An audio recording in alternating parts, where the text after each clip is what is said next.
Hey, Olive Branch, glad that you could join us for this Bible study tonight. I want to give you an opportunity to just grab a Bible and pen and stuff. But we're going to sing a song first, or actually, I'm going to sing one for you.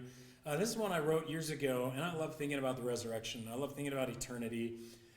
I love that Jesus gave us that promise. And what I wanted to do is just share this song. It's called I Will Rise Again, kind of thinking about the fact that I have that in my future and what that might be like, and then just praising the resurrection. Jesus said he's the resurrection and the life, and so it's a praise to him. So if you just join with me, if you catch it, sing with me. So.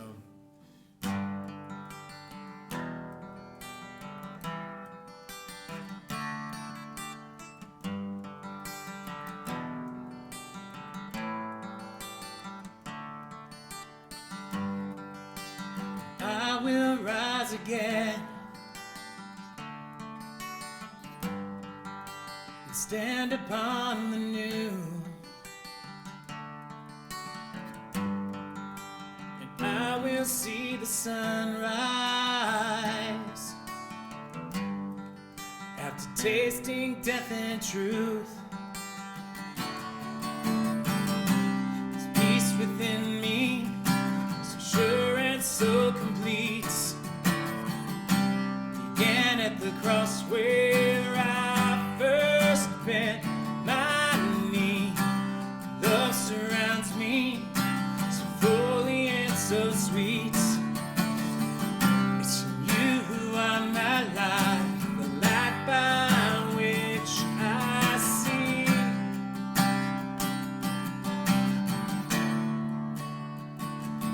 I will rise again, stand upon the new.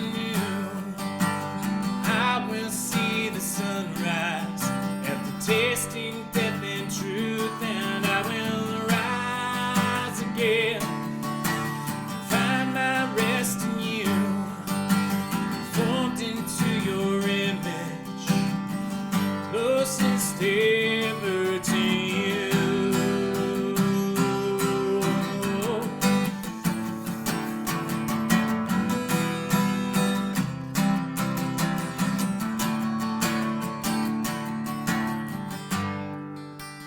I will rise again,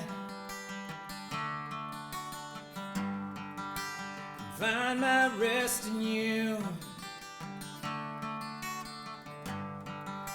conformed into your image, the closest ever to you. There's peace within me, so sure and so complete. Again at the cross where I first bent my knee. Love surrounds me so fully and so sweet. But you is my life, light by which I see, by which I see. Oh, and I will rise again, stand upon the new. I will see the sunrise after tasting death and truth, and I will rise again, find my hope in you, formed into your image, closest ever to you. Yeah.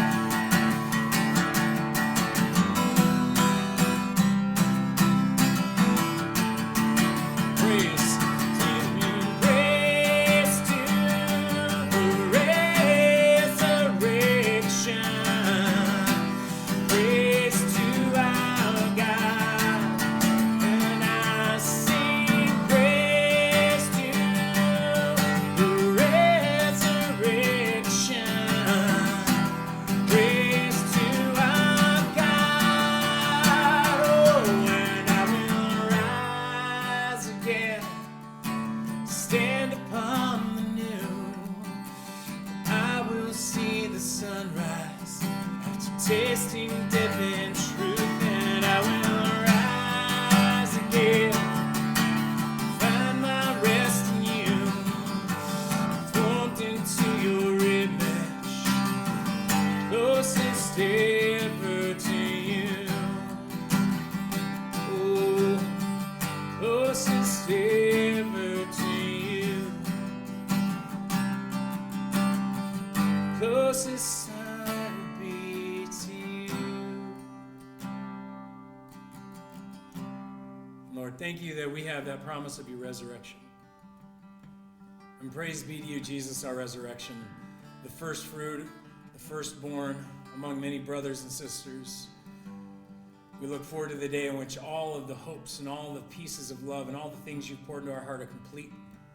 We stand upon the new earth and the new creation. We look forward to that day in Jesus' name. Amen.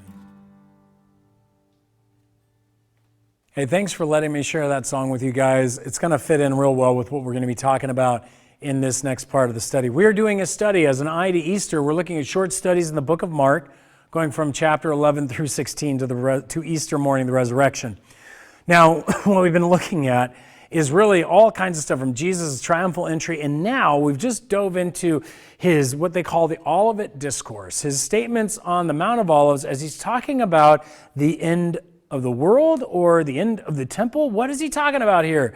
And last week, we argued that what he's talking about is really the temple is going to be thrown down. In fact, let's take a look at what we're looking at. It says, and he came out of the temple. As he came out of the temple, one of his disciples said to him, "Look, teacher, what wonderful stones, what beautiful, wonderful buildings." And Jesus said to him, "Do you see these great buildings? There will not be left here one stone upon another that will not be thrown down." This is the impetus to everything else. I mean, Jesus is literally telling them, this thing is going to be destroyed. Then they're sitting across with this awesome view. This is actually the view of the Temple Mount we saw this last time, from the Mount of Olives. And they're looking out across it. They're looking at this temple. Remember, they've got eyes fixated on it. That's the context. And they say, and Peter, James, and John, and Andrew come up and say, "Tell us when these things will be." What things? When the temple will be thrown down. And what will be the sign of all these things are about to be accomplished. And we point out there's two aspects to this. First of all, we said there's these things kind of thing going on here. Notice this. That these things is the tearing down of that temple. These things. And then there's this idea of when is it going to be accomplished, fulfilled? When is this end time stuff going to finally come and you're going to come back and the age is going to end? And that is where we get this. We get this statement of those days, as we'll note as we get into this next portion of the text. Because Jesus will then go into these things, and he'll talk about these things over and over as we looked last week, and he'll be discussing, and you need to go back if you didn't see that, and he'll be discussing these things, what will be happening to the disciples and the apostles and the wars and the rumors of wars, and these things will be occurring. And now we begin in a kind of a schematic here that I wanted to show you guys. We first have the end of the temple, which we went through last time. We looked at these end of the temple statements. We're going to look at our hinge verse that shows that in detail and then show you how Jesus uses it as like a prototype of the end of the age. And so we go through the end of the age. And I love that idea of a prototype. See, if you've ever gone to a car show or you ever seen somebody put a prototype, it's kind of like the thing that it's going to be, only it's more like a sketch. I've done work out here, and this is a good illustration I think that helps. We did work for prepping a new building years ago, trying to get our building set up and all these things in. What they present us, they're like, this is not what it's going to be, but here's some sketches. Man, it was a detailed sketch. All the buildings were in the right places. They even had a fly through and all this stuff. I'm like, this looks so cool. And they're like, no, it's just a prototype. It's not what it's going to actually be, but it's kind of like what it'll be. And that's exactly what Jesus is going to be doing in this text. He's going to give us a prototype through the temple of what the end of the age is. From the temple destruction to the world destruction. In my mind, and this may help you, Paul loves to talk about the idea of to the Jew first and then to the Greek. The gospel goes to the Jew first, then to the nations. And in my mind, then if the gospel goes there first, it seems to me that maybe God was bringing his judgment first to the Jewish people and then to the nations. And that may be the pattern that Jesus is using here. I'm not going to die on that, but it's one that I find very interesting. So as we press forward, we begin here. We're going to now jump down here to verse 14.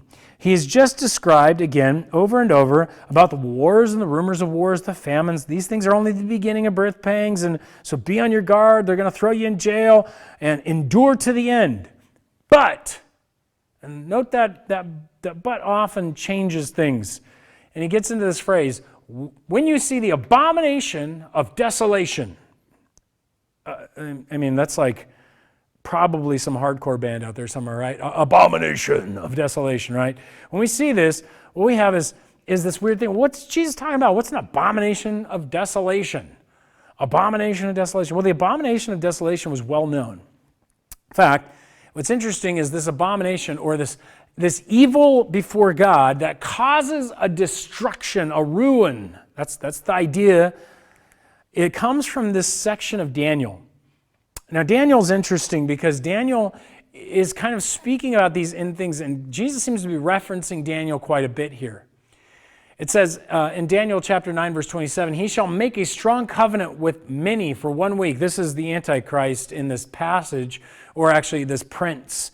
And it says, and for half of the week he shall put an end to sacrifice and offering. And on the wing of the abominations shall come a desolate one who makes desolate. Now that's really interesting terminology.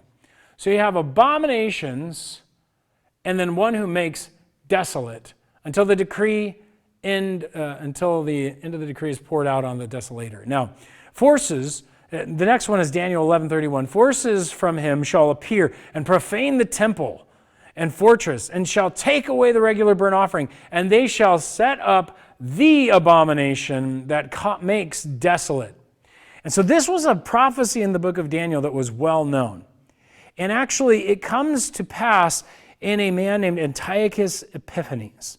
And what's interesting about Antiochus Epiphanes is Antiochus Epiphanes lived in 168 BC. He would rule the Jewish people as a Greek king from the north. And as he would march in, he was attacking the south, and he decided after he got owned by Rome, basically, he marched back up north angry, and he marched into the temple of the Jewish people, sacrificed a pig on the altar, and started decreeing that they all needed to become Greek. A giant revolt called the Maccabean revolt resulted from this, and so they got their freedom. But that event was known as the abomination that makes desolate, this sacrifice of a pig on the altar that brought about a great war. And that's kind of interesting because Jesus is referencing this very thought, this abomination that causes this desolation, that causes this ruin. And so we go back to Jesus. When you see the abomination of desolation standing where he ought not to be, I think this is interesting because now Jesus isn't referencing the abomination as a thing, like a pig sacrifice. He's referencing it as a person. And then Mark throws it in like Jesus is talking. Let the reader understand.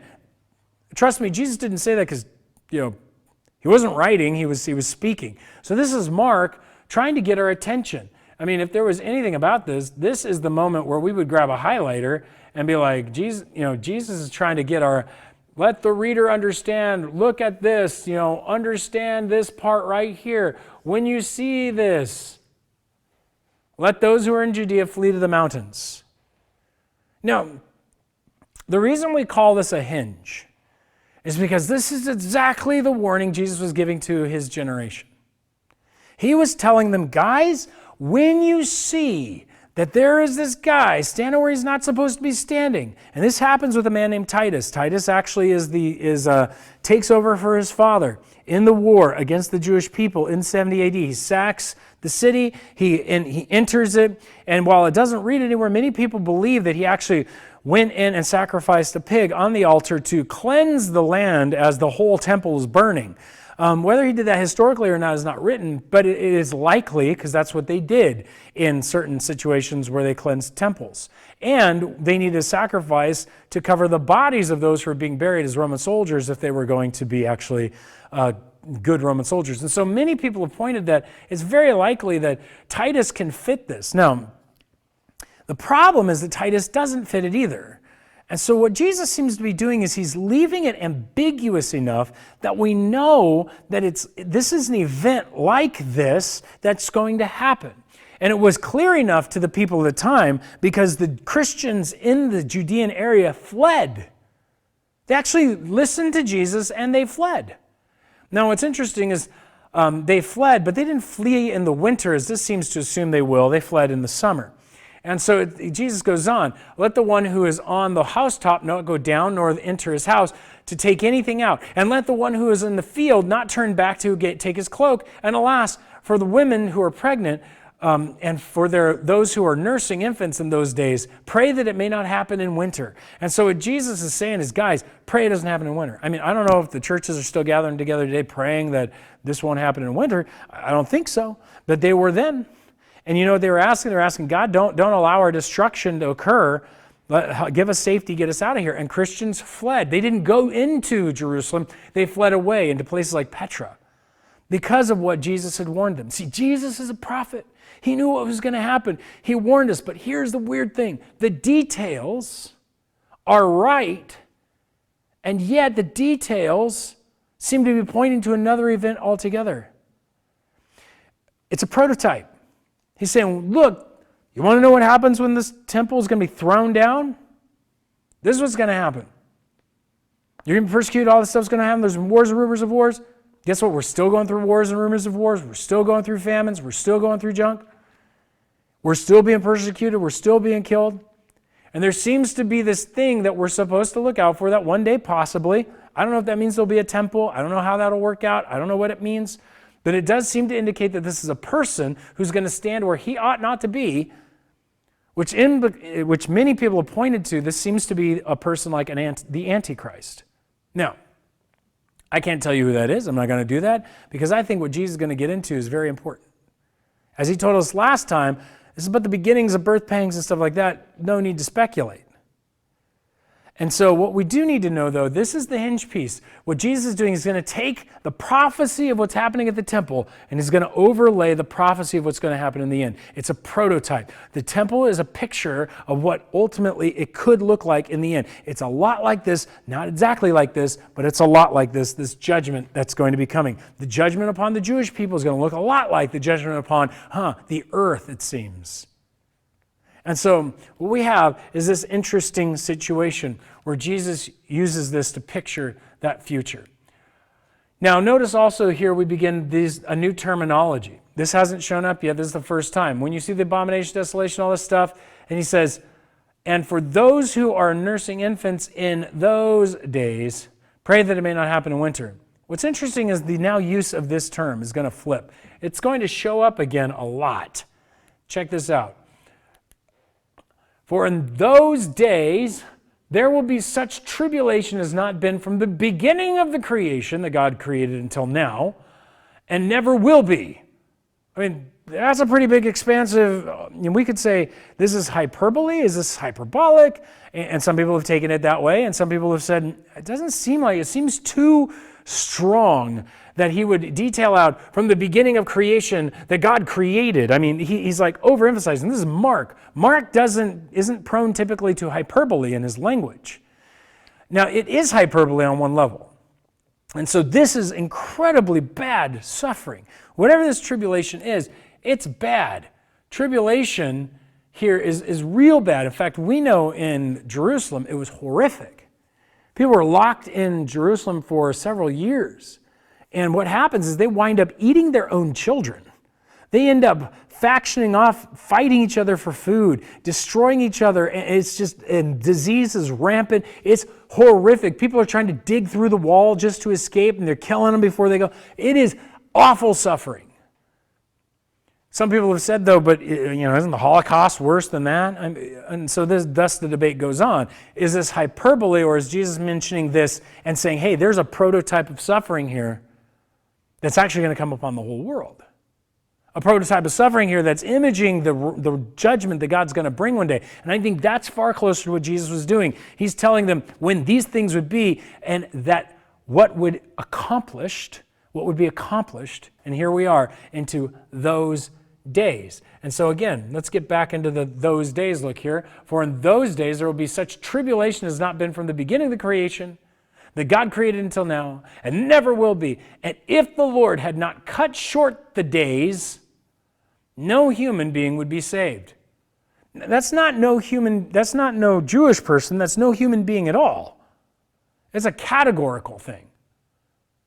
But for the sake of the elect, whom he chose, he shortened the days. And then if anyone says to you, look, here's the Christ, or look, there he is, don't believe it. For false Christs and false prophets will arise and perform signs and wonders to lead astray. There's that other term again we've been working on. If possible, the elect. But be on guard. I've told you all things beforehand. Now, what Jesus is trying to get us to here is to understand that this tribulation is something that could be so bad and so future or right now that we need to understand and grapple with it. Now, Jesus isn't the first person to talk about a tribulation. Daniel was.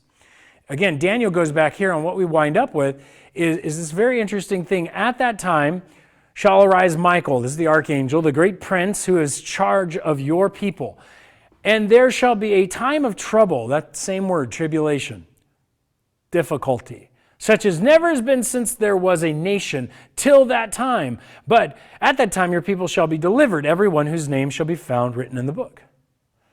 This seems to be the concept that Jesus is pulling from. When we see there's this elect, that he's going to stop the days short, there's these people. So again, Jesus is saying, hey guys, there's this horrible tribulation coming, and it might be coming towards you. Why is Jesus telling us this? Why is he telling us about this tribulation? If it was a past thing, why do we need to know about it? Well, yes, he was prepping them. But why is he telling us? Why does the reader need to understand these things?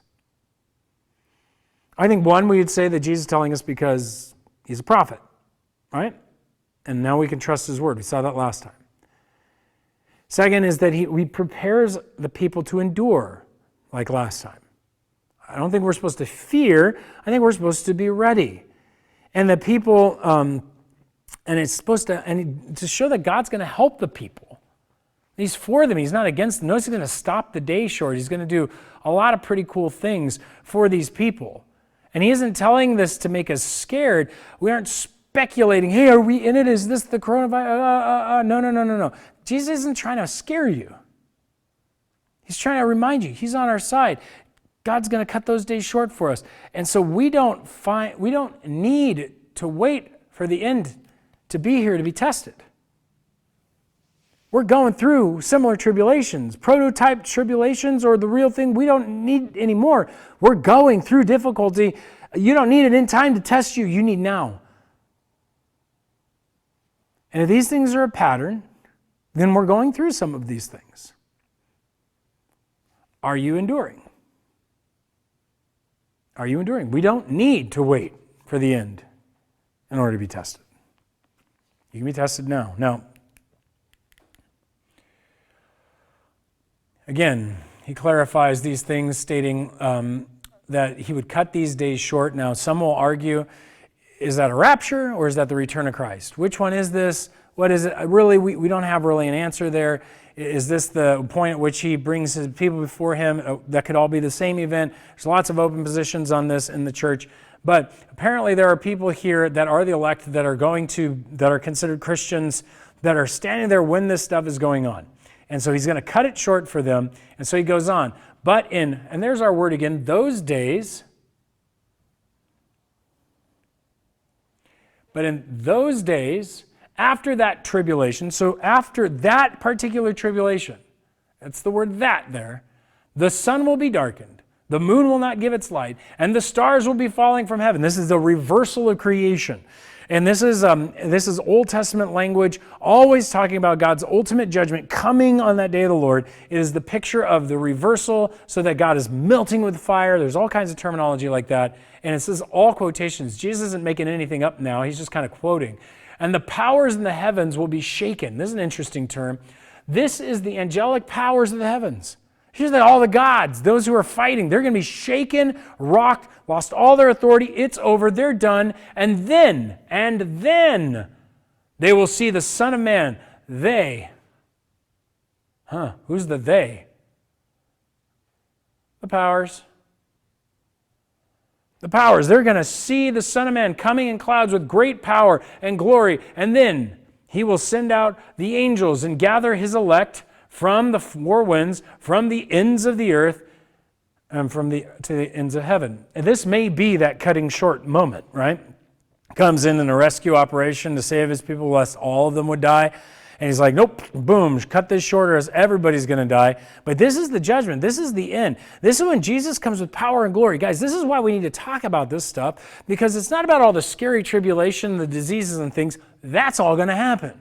That's going to happen now. It's going to happen then. That's just life as a Christian, folks. Maybe not in America where we get to relax, but it can be, and it could be right around the corner. Let's then use our freedoms. I'm going to preach here for a second. Let's use our freedoms to get the message to all the nations. We're free. Let's do that now and get that message to all the nations. But what we've got here in all my mess here is we've got this opportunity that Jesus is going to come back. He's going to win. The powers are going to be shaken. Son of Man is going to come with power. He's going to gather his elect. We're going to be saved. No more suffering. What do we think that means? No more pain. No more weeping. No more turmoil. All done. We are free. God has won. Whew! Now that's something to say amen about. That's what those days are about. That's how he's going to wrap it all up. And here's the thing. Right after this, he's going to say these words. From the fig tree, learn its lesson. As soon as the branch becomes tender and puts out its leaves, you know that summer is near. So also when you see these things, again, I think he's meaning the temple. He's going back and referencing like we saw last week. And this isn't he, this isn't it. And so we can be trusting that while Jesus is coming back, that ends that segment. Now he hinges back to the moment of the temple and the original question. And he's saying, when are these things? When is this temple going to die? When is this thing going to be broken down? Well, when you see all those events getting close, well, you know those things are going to happen. But not the Son of Man. The Son of Man stuff is for those days, that last day. And so we end up with this. But concerning, and there's our word again, that day. So we pick back up just after he's done. Concerning that day or that hour, no one knows. Not in the angels in heaven, nor the Son. Okay, pause. But ever read this one before? I mean, Jesus doesn't even know when he's coming back. Only the Father.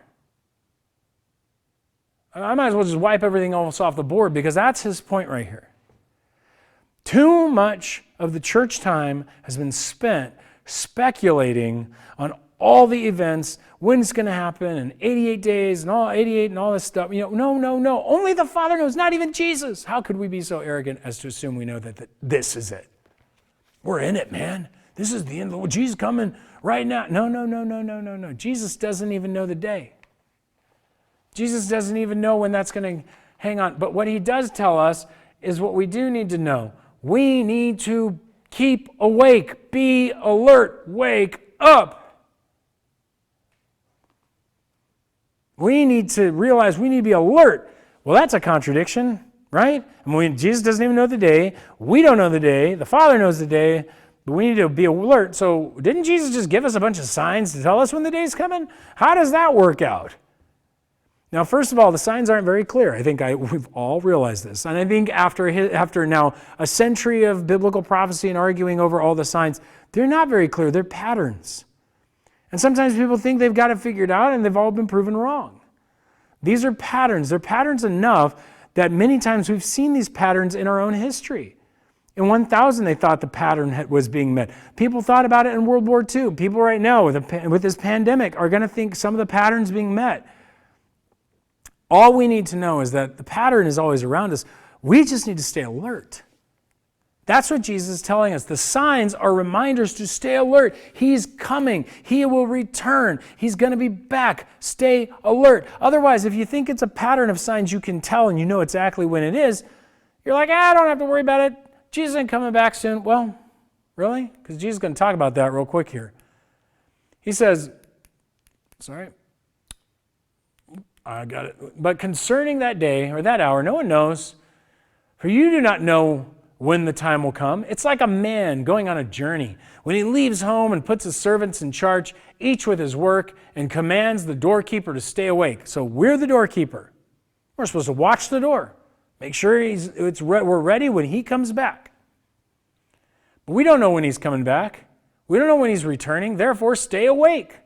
You do not know when the master of the house will come, in the evening or at midnight or when the rooster crows or in the morning, lest he come suddenly and find you asleep. And here's the problem.